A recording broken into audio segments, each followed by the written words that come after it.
Hello and welcome back to the Let's Talk Horse Business podcast. My name is George and today I have something really special for you. So please sit back and enjoy the show. If you're a livery yard owner or equestrian business owner who's ever thought, I just can't charge enough, or perhaps you're going day to day but you're not seeing the fruits of all your labour, well, then this episode might well be for you. My name is George and I am the host of Let's Talk Horse Business, and as an avid entrepreneur myself and have been for many years, building my own business, today I am running a 3-box horse transport business nationwide, soon to be hitting the international market. And the whole point of this podcast is to bring to you all of my mistakes so that you don't make them too. Because why go through making the mistakes when you can learn from other people? And that is the whole reason I started this podcast. But what's become really clear to me, particularly over the past few weeks when I'm putting out all of the social media clips of our podcast episodes, one recently with Rebecca Page, we've just had Danielle's gone live, Danielle Curzon, and many other episodes, there is a consistent theme among all of the comments and all the feedback that I'm getting. And it's only here in the UK that I'm really noticing it. And it's all about that people cannot charge enough. They're doing all the work, they're not seeing the fruits of their labour. And so that is why that I'm bringing to you today this episode. Today, I'm going to take you through a proven 5-step formula that has helped equestrian businesses owners across the UK turn what is often very much a hobby into a profitable, sustainable business without you hitting burnout. Now, again, I am happy to reiterate, I have done it and I continue to improve and learn. And I want to bring that to you. And that's what this episode is all about. Because if you're listening to this and you've thought any of these thoughts, there's a good chance that something here could turn these things around for you as well. So before we dive in, I just want to quickly explain what this formula is that I've designed. And it's 5 steps, which I call the REINS system. The REINS. Why the reins? Well, it's quite obvious, isn't it? We need to get hold of those reins and take control. Get direction, get clarity, and get moving the way we want to move. Each letter represents a critical phase. We got R for reframe, E for engage, I for innovate, N for nurturing, and S for scale. Now, in this episode, I don't have time to go through all of these because they're quite comprehensive. But the steps are not just steps, they're transformations. When you take hold of the reins, you stop being pulled by your business. You stop being taken in any which direction, and you start to be guiding yourself and your business with confidence and clarity. And it's fundamental. It's been a big part of me on my journey with Fonshore Transport, because I was being pulled, but now I very much steer where we're going. I just want to reiterate, this is all coming about because of all the feedback that we've had on social media. And I really want to start helping people find their feet. Today, we're starting with R in the formula, the first letter, probably the most important part of the entire process, and it's about reframing. I'm going to show you how a slight mindset shift can unlock everything else. Without doing step 1 and reframing your thinking, your mindset, the rest of it, there's absolutely no point. So let's get into it. R stands for reframe. And we start here for a reason, because without a shift in ourselves, how can we expect to put that shift out into the world? How are we going to expect to shift our business, other people's perspectives? And that is why we have to start with ourselves. The most challenging mindset shift we have to start with the reframing, is changing it from I'm just a horse lover that offers a service to I run a valuable quality business that provides expert care and quality experience, particularly in the livery space, but even any other equestrian business. If you're a saddle fitter, a farrier, a vet, Your services are valuable and people need them and they will pay for them. It's not just about the fact you can put a saddle on a horse's back. So this step is where we're going to dig deep into the business identity, your strengths, your weaknesses, and a few other models which I like to use to help people go through this process. I will suggest times when you should pick up a pen and paper and write something down yourself. I will go through lots and lots in here. It's going to be tough for you to take it all in, but listen to it again, save the clip, subscribe to the podcast, and follow for the next episodes, which will also talk about the rest of the system. When it comes to reframing, we need to start with some basics. We need to identify what your strengths and weaknesses are and how you're going to build that into your business. Because to work with the right strengths and not to work with your weaknesses is going to be beneficial. We then need to define the goals that we're setting. Now, it's not just about keeping the horses safe and happy, but it's also about allowing you to thrive. Remember, you're starting this business or you're running this business for you.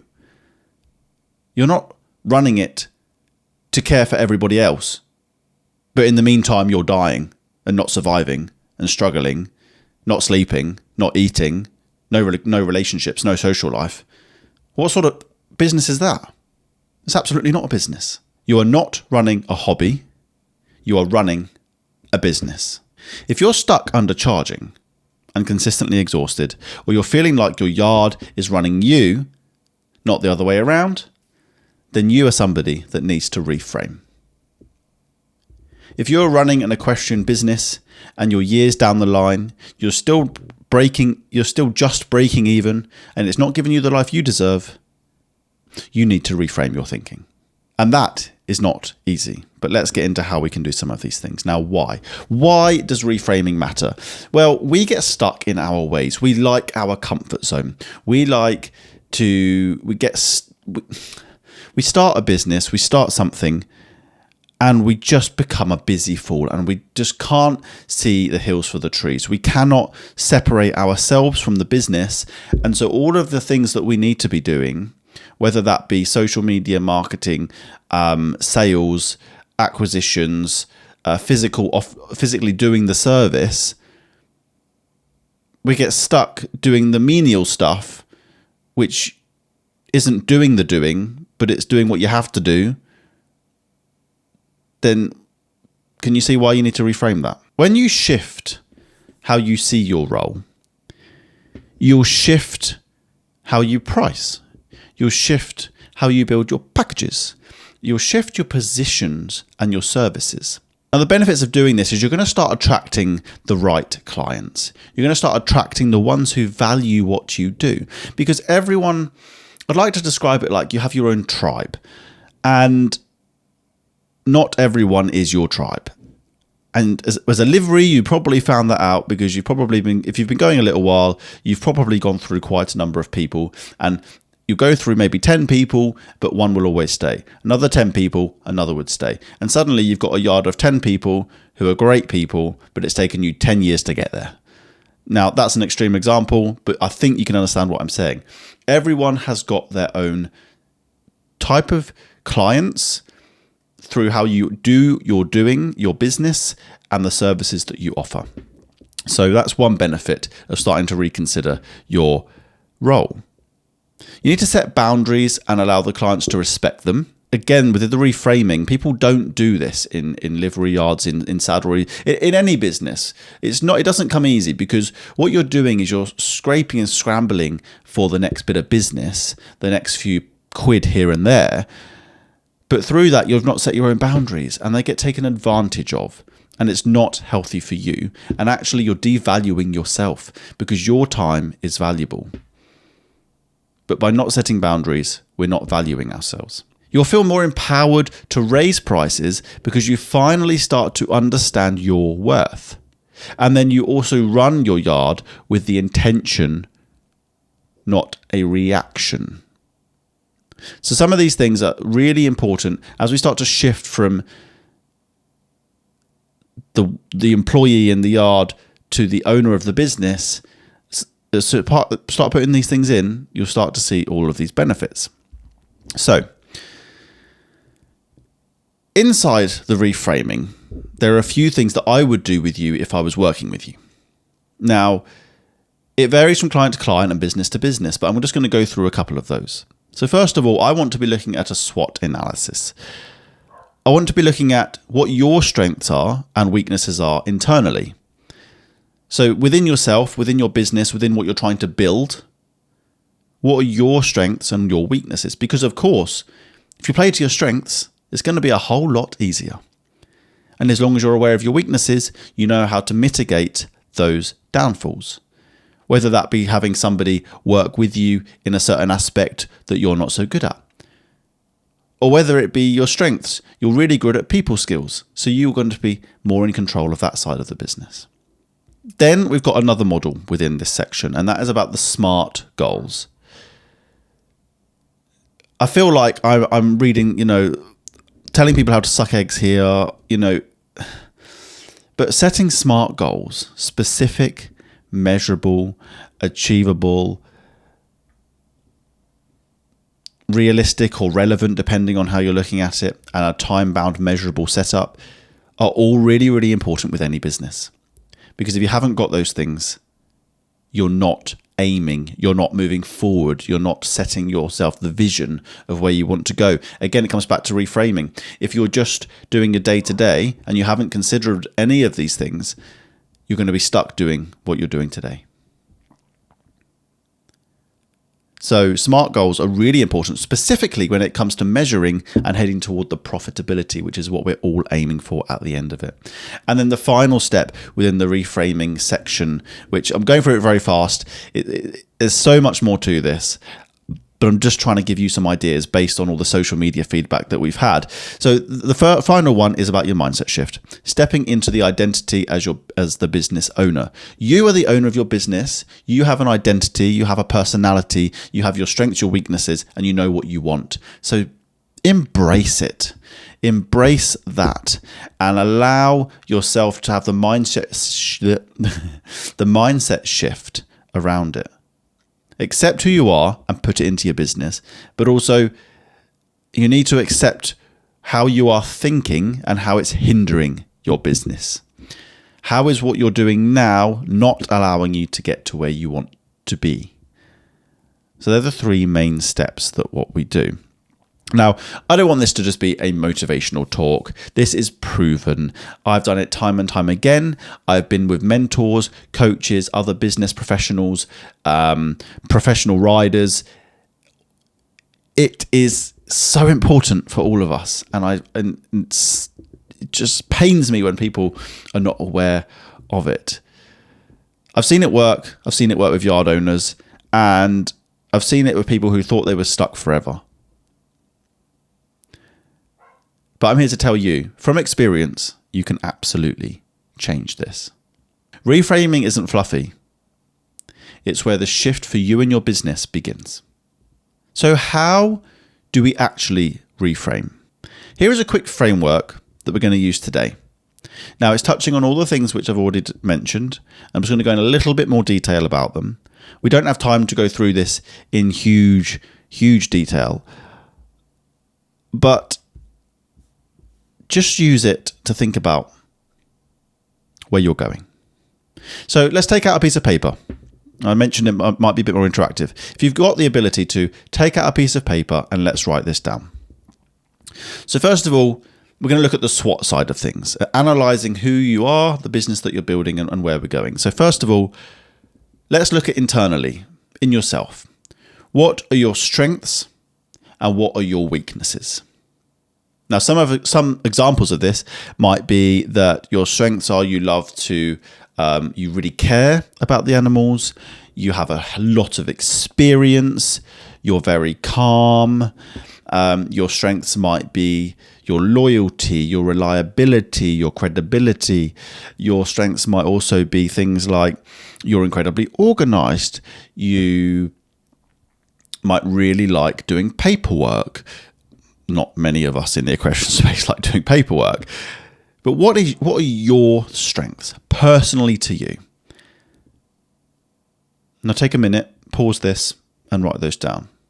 Now, what are your weaknesses? What are your weaknesses internally?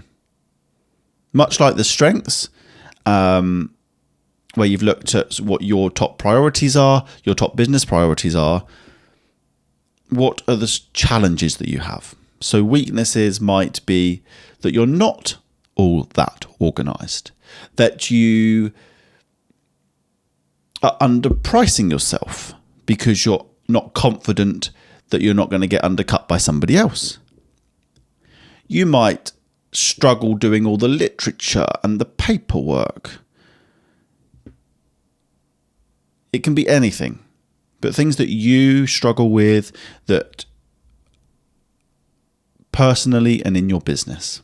What are your challenges? Again, pause this for a minute if you need to and write some of those down. Opportunities. Now, the opportunities and the threats within this is more, we're going to be looking much more externally. So what opportunities are there in your space? If you're a livery yard, if you're, running a different equestrian business, what opportunities can you see, or could we go out and look for that can add to what you currently do? So, for example, if you've got a livery business, you might be in a prime location to add a rehabilitation service, another service. So it's a full livery service, but you're going to rehab the horses. Perhaps you want to start doing events. You've been running a successful business. You've got some nice arenas. People have asked you for it before. You could run some events. Could you offer coaching if you've got a lot of experience?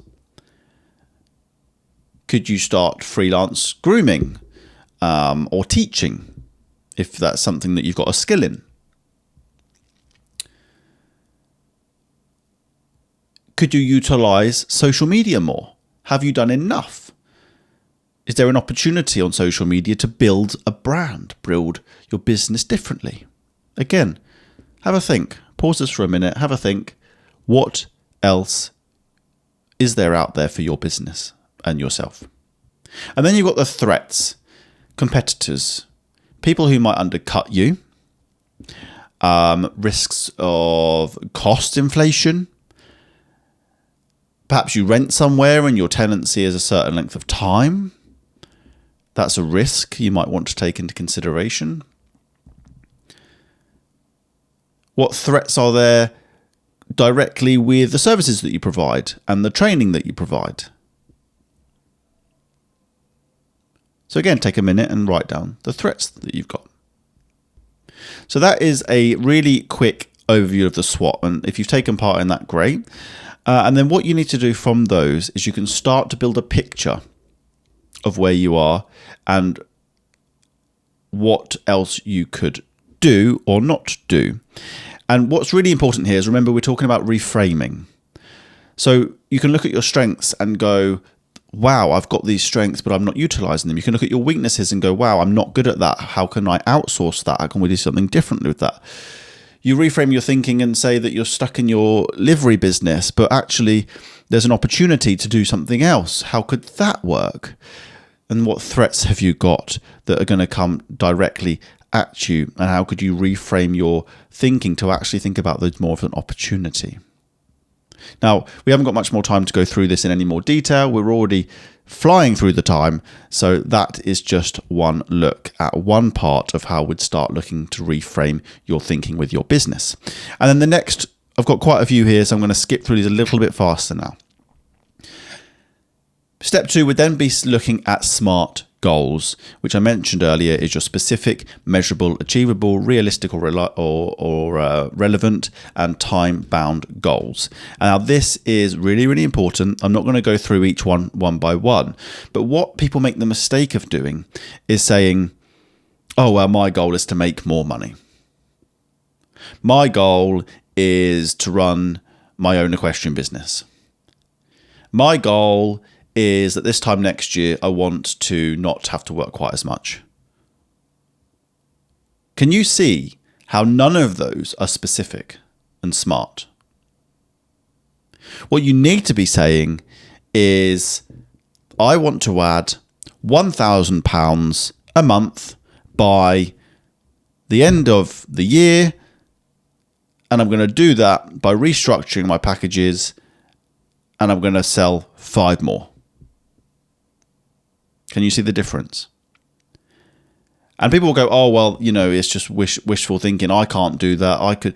If you haven't set yourself the goal, you haven't written it down, how can you expect to achieve it?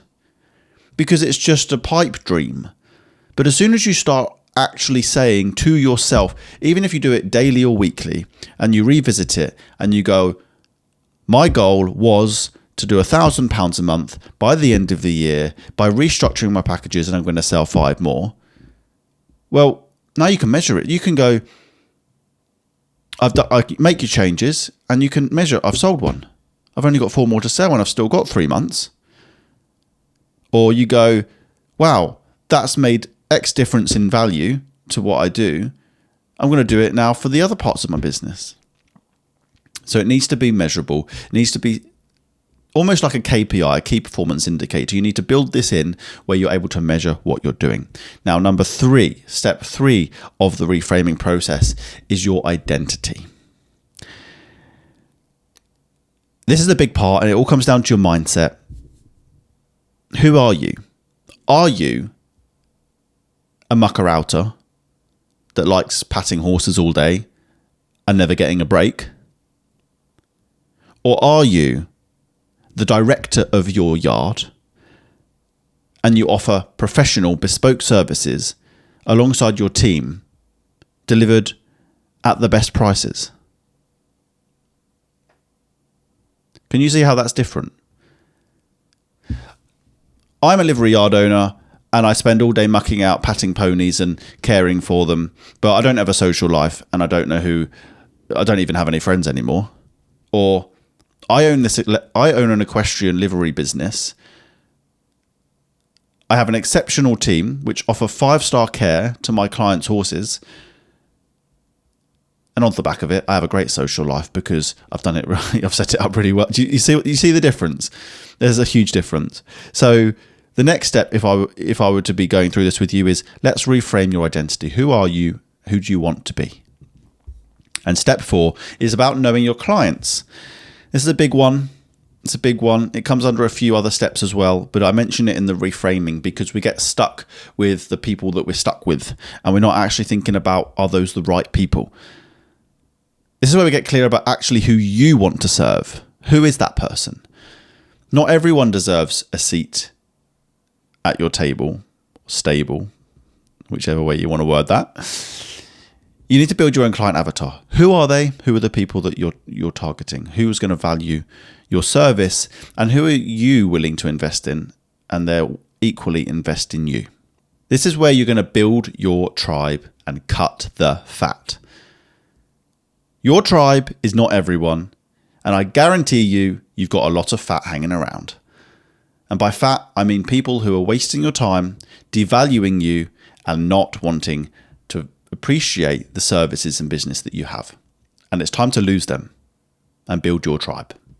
It's about focusing on building a strong, loyal group of aligned clients who evaluate your business, who appreciate your business, and letting go of those who drain your energy and time. Put like this: you need to audit your current services. Are they based on cost or on value? So put that one more time. Audit your current services. Are they based on cost or on value? And this is where people do go wrong. And the framework here is to help you build a business that serves you, not your clients. You are important. You are valuable. And you need to be appreciated and valued too. Wow, that has been a deep dive there. And we are heading towards the end of this episode. It's actually been quite a bit longer than I'd imagined it would be, but I'm hoping it's given you some ideas as to what you should start doing to try and help yourself with your business. And again, I've said it again once and I'll say it again.